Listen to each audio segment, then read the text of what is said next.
New reporting indicates former President Donald Trump attempted to use federal agencies to seize voting machines after the 2020 presidential election.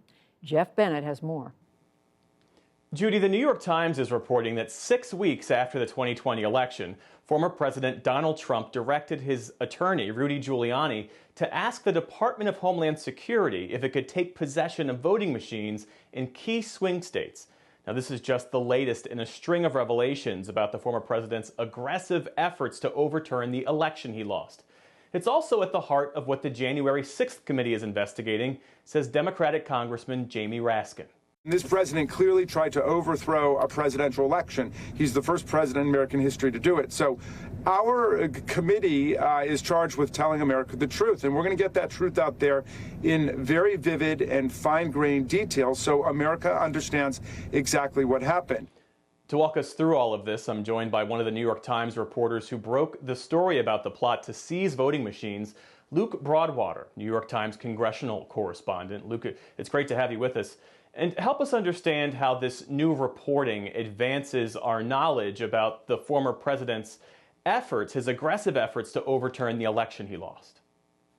Sure. We've known for some time that there was a plot among Trump allies to try to take control of voting machines in the weeks after the election that President Trump lost. What's new about this reporting is that it shows what President Trump did with that information. Now, there was this meeting on December 18th in the White House where a Trump lawyer named Sidney Powell, former National Security Advisor Michael Flynn, and others entered the White House into the Oval Office and pitched President Trump on these executive orders, these plans to seize voting machines.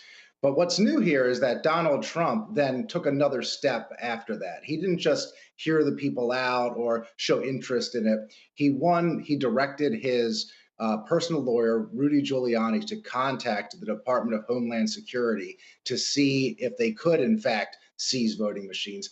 And then he also asked his Attorney General, Bill Barr, whether the Justice Department could seize voting machines. So this shows he tried to attempt to two different branches of government to enact this plan to take control of voting machines in 6 different states. And based on your reporting, Barr immediately shot the idea down. How does this put into a new light Barr's decision that same month to resign? Yeah, I mean, I think that Bill Barr was perhaps at his wit's end there at the end of the Trump administration.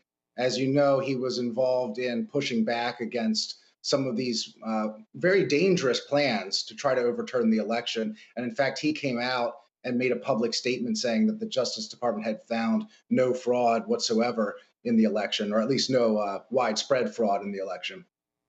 And he had also rejected attempts to appoint Sidney Powell, the pro-Trump lawyer who was encouraging these seizures, as a special counsel for the White House to oversee these plans.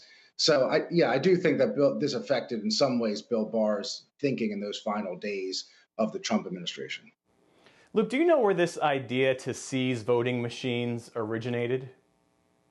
Well, it's hard to credit it to one person, but it does seem like a retired colonel named Phil Waldron down in Texas, who was a contact of Mike Flynn and of Sidney Powell, was the first person to start really promoting this idea that there was so much widespread fraud, that China had interfered in the election, was flipping votes of voting machines, all sorts of crazy, really insane plans.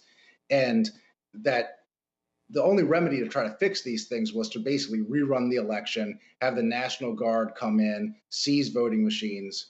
And so he then contacts General Flynn, he contacts Sidney Powell. Eventually, they get their way into the White House. They actually show up unannounced. They have a low-level staffer swipe them in. That staffer's privileges are then revoked after this meeting. Mark Meadows, the chief of staff, revokes this staffer's privileges to let people in the White House. But, you know, I think it shows how some of these these really crazy ideas that most people would discount have found an audience with President Trump. And fast forward to the present moment, the former president is still focused on the 2020 election, still pushing the false notion that former Vice President Mike Pence had the power and authority to overturn the election. And then there are President Trump's comments at a rally this past weekend where he appeared to dangle the prospects of pardons for January 6th rioters. If I run and if I win, we will treat those people from January 6th fairly. We will treat them fairly. And if it requires pardons, we will give them pardons because they are being treated so unfairly. So in many ways, it suggests that the conspiracy to undermine or completely overturn the election didn't end on January 6th. In many ways, this is still ongoing. Yes, I was talking with several members of the January 6th committee throughout the day today, and all of them pointed to those remarks over the weekend that in some ways, former President Trump just admitted the very things that they're trying to uncover. One, he stated openly he was trying to overturn the election. Two, he floated pardons for people who attacked the Capitol. And three, he said if he's charged with a crime, that he would hold huge rallies and protests again, almost as a threat against investigators.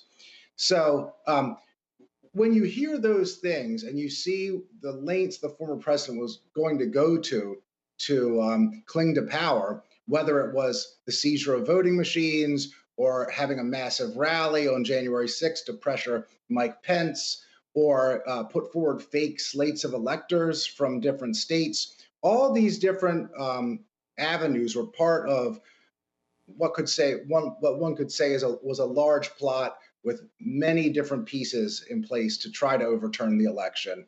And sort of when one avenue failed, President Trump then turned to another one. Luke Broadwater, I appreciate you joining us. Thank you.